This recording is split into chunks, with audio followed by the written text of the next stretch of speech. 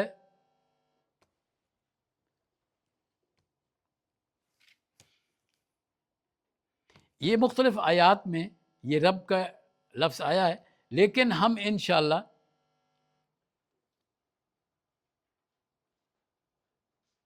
اگلے سمسٹر میں یہ قرآن میں کہاں کہاں کتنی آیات میں یہ پرورش کرنے کے معنی میں آیا ہے اور کتنی آیات میں مخلوق کے امور کو چلانے کے معنی میں آیا، اور جتنے یہ معنی ہیں وہ ہم ڈیٹیل میں ہوں۔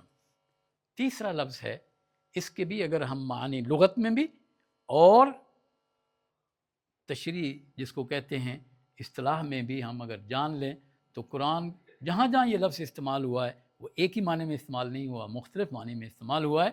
اور یہی جو ورڈز ہیں، یہی اسی میں میرا پی ایچ ڈی ہے، اس کو کہتے ہیں مفردات قرآن۔ مفردات قرآن، قرآن کے جو الفاظ ہیں وہ کتنے معنی میں استعمال ہوتے ہیں۔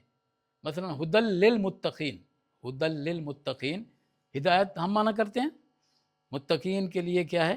ہدایت۔ لیکن یہ قرآن میں 14 معنی میں استعمال ہوا ہے۔ وہ کہاں کہاں ہوا ہے یہ میرا تھیسس ہے، وہ انشاءاللہ ہم آگے پڑھیں گے۔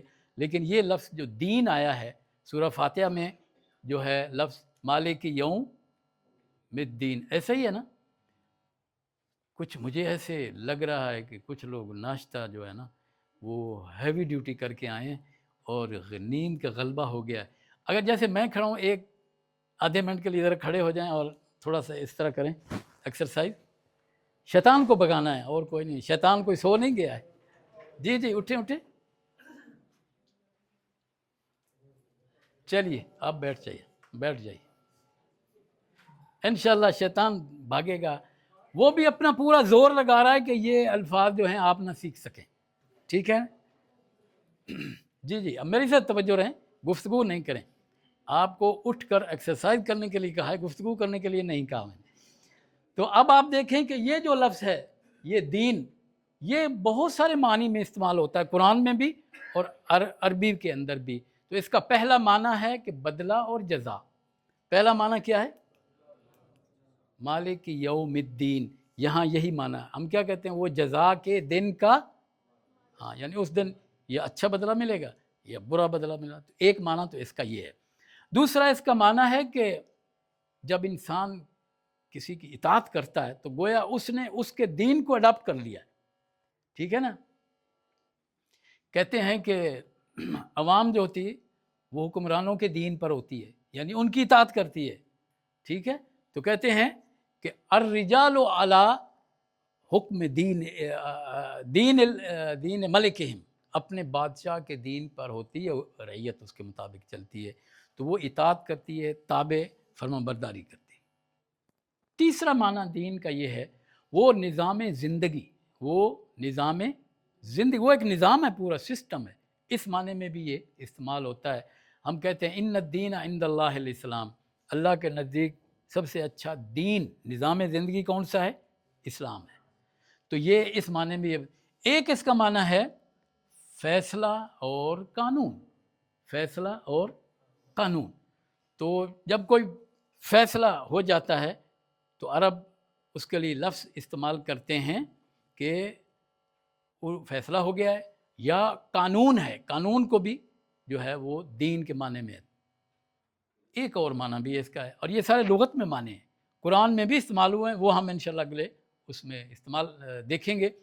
اور وہ ہے ملت یا عقیدہ، آپ کا جو عقیدہ ہے۔ اگر میں یہ سوال کروں عربی میں ما دینوں کا، تو اس کا مطلب ہے آپ کا عقیدہ کیا ہے؟ ایک تو دین ہے نظام زندگی، وہاں یہ مراد نہیں۔ میں آپ سے پوچھنا چاہتا ہوں کہ آپ کا عقیدہ کیا ہے؟ دینوں کا، ما دینوں کا، تیرا دین کیا ہے، یعنی عقیدہ کیا ہے؟ یا یہ ہے کہ ملت، ملت کہتے ہیں قوم کو، ٹھیک ہے؟ یا اس کا معنی طریقہ بھی ہوتا ہے، آپ کا طریقہ کیا ہے؟ تو یہ لفظ دین جو ہے ان معنی میں استعمال ہوتا ہے، اور ہم انشاءاللہ اس کے معنی بھی جو ہے وہ اگلے سمسٹر میں، یہ قرآن میں اس کی مثالیں موجود ہیں، تو انشاءاللہ ہم اس میں سیکھیں گے تفصیل کے ساتھ۔ اب آپ دیکھیے کہ کتنے لفظ باقی رہ گئے؟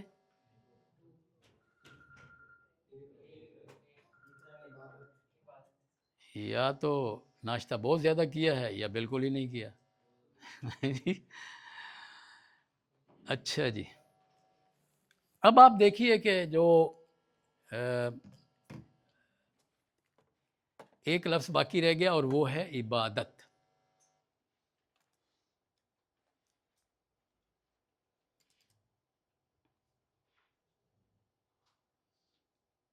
دیکھیے یہ بھی اسی طرح، پہلا معنی اس کا ہے بندگی اور غلامی۔ بندگی اور غلامی اردو میں بھی ہم استعمال کرتے ہیں عبادت۔ عبادت کا معنی کیا ہے؟ غلامی ہے، بندگی ہے، اس معنی میں استعمال کرتے ہیں۔ لیکن عرب اپنی زبان میں استعمال کرتے ہیں وہ عبد صالح، وہ کیا ہے؟ نیک بندہ ہے، بندہ۔ یہ جو غلامی ہے اس کو عبد کہتے ہیں۔ آپ یہ سمجھتے ہیں کہ عبد جو ہوتا ہے، کسی کا جو غلام ہوتا ہے، کیا اس کا کوئی اختیار ہوتا ہے؟ کوئی اختیار نہیں ہوتا، تبھی وہ عبد کہلاتا ہے۔ اگر وہ با اختیار ہو جائے تو وہ عبد نہیں کہلاتا، اس کو عبد نہیں کہتے۔ تو کہتے ہیں نا عبد اللہ، کیا معنی؟ اللہ کا غلام۔ تو ہم عباد اللہ، اس کی جمع، ہم اللہ کے غلام ہیں، کسی اور کے غلام نہیں ہیں۔ حضرت عمر رضی اللہ عنہ نے حضرت عمرو بن عاص رضی اللہ عنہ کو، جو فاتح مصر ہیں اور وہاں کے وہ گورنر بنا دیے گئے، ایک دفعہ ایسا ہوا کہ مقامی لوگ قبطی خاندان، بڑا مشہور خاندان ہے، ان کے درمیان اور مسلمان جو لے گئے تھے ان کے درمیان ایک مقابلہ ہوا، وہ گھوڑ دوڑ کا۔ تو ایک قبطی جو ہے وہ اگرچہ مسلمان نہیں ہوا تھا، لیکن وہ آگے نکلنے لگا، تو ساتھ ہی حضرت عمرو بن عاص رضی اللہ عنہ کا بیٹا تھا، اس کا نام ہے عبداللہ۔ اس نے جب دیکھا کہ یہ قبطی مجھ سے آگے نکل رہا ہے، تو عبداللہ نے ایک چھانٹا اس کو ہی مار دیا، جو گھوڑے کے لیے استعمال ہوتا ہے، وہ اس نے اس کو بھی مار دیا۔ ہوا کیا؟ اس نے کمپلینٹ کی، مدینہ آ گیا اور آ کر امیر المومنین حضرت عمر بن خطاب رضی اللہ عنہ سے شکایت کی کہ جناب اس طرح مقابلہ ہوا، اس نے مجھے ہی چھانٹا لگا دیا، میں چونکہ آگے نکلنے والا تھا۔ کہنے لگے اچھا۔ انہوں نے حضرت عمر نے خط بھیجا اور حضرت عمرو بن عاص جو باپ ہے، گورنر ہے اور فاتح مصر، اس کو بلا بھیجا، آ جاؤ۔ وہ آ گئے اور حضرت عمر رضی اللہ عنہ جب پہنچ گئے، کہا کہ امیر المومنین میں آ گیا ہوں، بتائیے کس لیے بلایا؟ کہا یہاں ایک آدمی آیا ہے، اس نے آپ کے خلاف کمپلینٹ کی ہے۔ ٹھیک ہے، آج تو حکمرانوں کے خلاف کمپلینٹ نہیں کی جا سکتی نا، تو بہت مشکل کام ہے، ٹھیک ہے نا۔ جو کمپلینٹ کرے گا وہ پھر کہاں جائے گا؟ جیل میں ہی جائے گا۔ وہاں وہ مسلمان نہیں تھا، اس نے آ کے کمپلینٹ کی ہے کہ اس نے مجھے چھانٹا مارا ہے۔ تو عمرو بن عاص جو بڑے برگزیدہ صحابی ہیں، ان کو بھی بلا لیا حضرت عمر نے، آؤ نا جواب دو۔ وہاں اس کو بھی بلایا، قبطی کو بھی، کہا کہ حضرت عمرو بن عاص کو بیٹا کی، کہا کہ اسی نے تجھے مارا؟ کہا اسی نے مارا۔ کہا اسی طرح مار اس کو۔ باپ کھڑا ہے، گورنر ہے مصر کا، گورنر کے بیٹے کو چھانٹا اس کے سامنے لگانا آج کے دور میں بہت مشکل کام ہے، ٹھیک ہے نا۔ چھانٹا لگایا، اور پھر حضرت عمر نے صرف اس کو چھانٹا نہیں لگوایا، بلکہ حضرت عمرو بن عاص رضی اللہ عنہ کو سختی سے کہا کہ یا عمرو منذ متی جعلتم عباد اللہ عبادکم، تم نے کب سے اللہ کے بندوں کو اپنا بندہ بنا لیا ہے؟ گورنر اس لیے بنایا تمہیں؟ یہ ہے وہ حکمرانی، اس کو حکمرانی کہتے ہیں۔ لیکن ہم اسی قرآن کو چونکہ بھول گئے، اس کو پڑھتے نہیں ہیں، اس کے اندر غلامی عبادت کا کیا معنی ہے؟ صرف ہم کہتے ہیں پوجا پاٹ، ٹھیک ہے وہ معنی ہے، لیکن اصل کیا چیز ہے؟ وہ ہے اطاعت اور بندگی اور غلامی، اور دوسرا اس کا معنی ہے اطاعت اور فرما برداری، اطاعت اور فرما برداری۔ تیسرا اس کا معنی ہے جھک جانا اور اظہار بندگی۔ یہ دیکھیے، یہ تیسرا معنی ہے اس کا اور یہ عرب اس معنی میں استعمال کرتے ہیں۔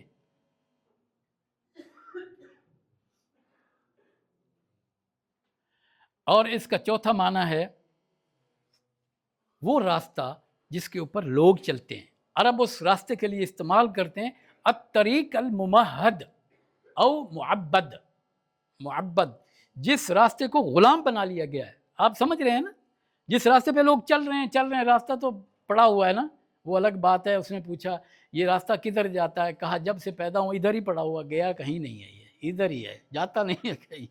تو وہ راستہ جس کے اوپر سے لوگ گزرتے ہیں وہ ان کی ماتحت ہو جاتا ہے، تو اس کو بھی کہتے ہیں طریق معبد، یعنی وہ ان کی مرضی کے مطابق چلتا ہے۔ تو یہ ہمارے 4 الفاظ ہیں، ان 4 الفاظ کے ہم نے لغوی معنی معلوم کر لیے ہیں۔ انشاءاللہ اگلے سیمسٹر میں ہم میں نے جو ہے پڑھ کے بھی دکھایا، اور وہ مد کیا ہے، لازم ہے، مد جو ہے بڑی کون سی ہے، درمیانی کون سی ہے، چھوٹی کون سی ہے، پھر وہ جو ہے نون غنہ ہے، اور اس کے بعد عین غین ہا خا، ان میں سے کوئی حرف ہے تو کلیئر کریں گے۔ اور اگر نون ساکن کے بعد اگر با آ جائے تو اس کو کیا کر دیتے ہیں، میم بنا دیتے ہیں۔ اگر لام اور را آ جائے تو پھر کیا کرتے ہیں، آواز ہی اس کی ختم ہو جاتی ہے۔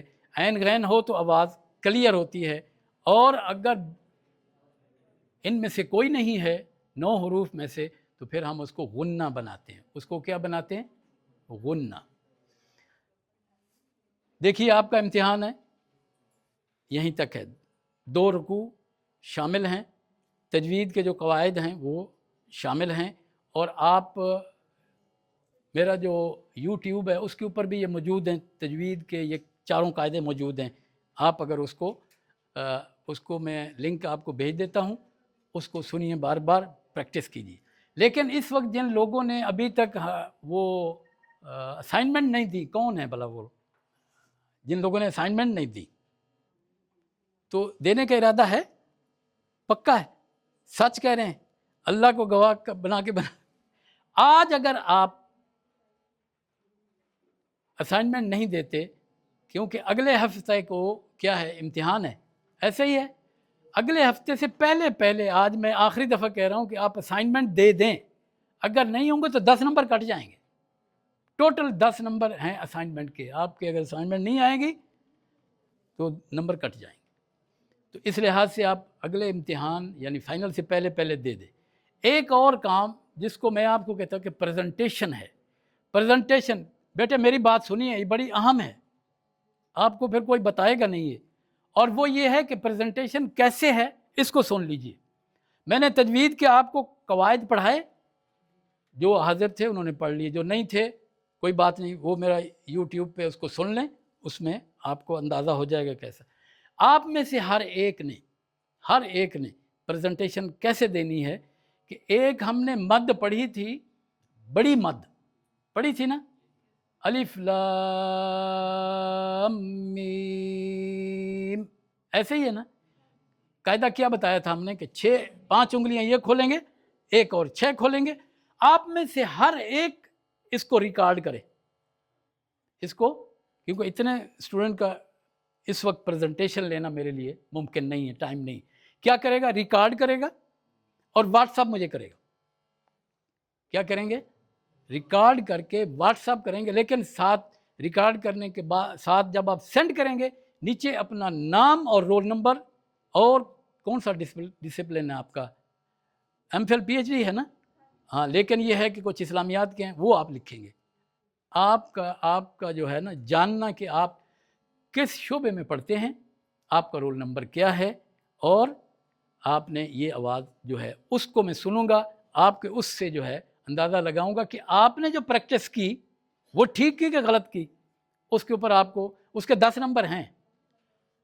کیا بتایا میں نے، الف لام میم، مجھے اندازہ ہوگا کہ آپ نے ٹھیک پڑھا، 10 کے 10 نمبر مل جائیں گے۔ اور اگر کچھ گڑبڑ ہو گئی، مثلا الف لام میم یوں پڑھ دیا، تو پھر کیا ہوگا، آدھے نمبر ملیں گے، کیونکہ ایک لام آپ نے غلط پڑھا، میم غلط پڑھا، لام ٹھیک پڑھا، تو آدھے نمبر مل جائیں گے۔ تو انشاءاللہ آپ کو نمبر پہلے بھی اچھے ملے ہیں، اور اس میں بھی اچھے ملیں گے. فکر کی آپ کی CGPA ڈسٹرب نہیں ہوگی انشاءاللہ, اچھے نمبر ملیں گے آپ. ہاں تھوڑے سا یہ ہفتہ ہے, اس میں آپ محنت کیجئے. میرے YouTube پہ یہ ساری جو موجود ہے تجوید کی پریکٹس, اس کو سن لیجئے اور یہ ریکارڈ کر کے جو لوگ آج نہیں ہیں ان کو کون بتائے گا. عبدالواحد صاحب ایک میسج کیجئے کہ جو لوگ آج نہیں ہیں ان کو میسج یہ کرنا ہے کہ الف لام میم یہ آپ کا کیا ہے, پریزنٹیشن ہے. یہ پریزنٹیشن ہے, الف لام میم ریکارڈ کریں, اس کو میرے اس کو واٹس ایپ پہ آپ سینڈ کریں, لیکن اپنا رول نمبر لکھیں, نام لکھیں اور آپ کا جو ڈسپلن ہے وہ لکھیں, تب پتہ چلے گا, تب آپ کو مارکس ملیں گے. آپ کوئی اگر آپ سوال کرنا چاہیں تو کریں. سوال انشاءاللہ اس میں جو ہے فائنل میں 40 نمبر کے 4 سوال ہیں اور ہر سوال جو ہے وہ 10 نمبر کا ہے. تو جی کیا سوال ہے؟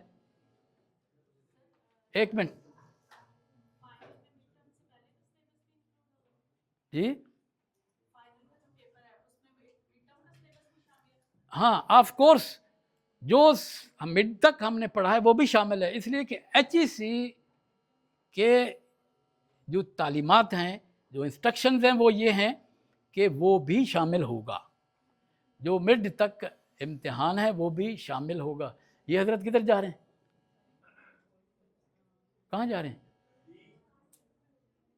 یہ ہمارے اسٹوڈنٹ ہیں. Is he our student? What a nonsense! You are late, then you are leaving the class. Very sad. ایک آپ دیر سے آئے, اس کے بعد ٹیلی فون کو اٹھائے, خدا بنا رکھا ہے اس کو. کمال ہے یار. You are late, then you are going out. Why? Sit. جان ہی نہیں چھوڑتے, مصیبت ہے, پتہ نہیں کیا ہو گیا ہے. بس قبر میں جس وقت جائیں گے اس وقت شاید وہ ساتھ نہ رکھیں, باقی تو یہ ساتھ ہی ہوتا ہے. تو میرا کہنے کا مقصد ہے کہ 40 نمبر مارکس کا یہ پیپر ہے. 30 کا پہلے ہو گیا ہے اور 40 کا یہ ہوگا, اور ہر سوال کتنے نمبر کا ہے؟ 10 نمبر کا. آپ یہ سارا کچھ آپ کو مل جائے گا, لیکن آپ نے اسائنمنٹ جو پریزنٹیشن ہے وہ اپنے ریکارڈ کر کے, جو لوگ نہیں آئے وہ بھی بھیجیں گے, تو انشاءاللہ اچھے مارکس آئیں گے. جی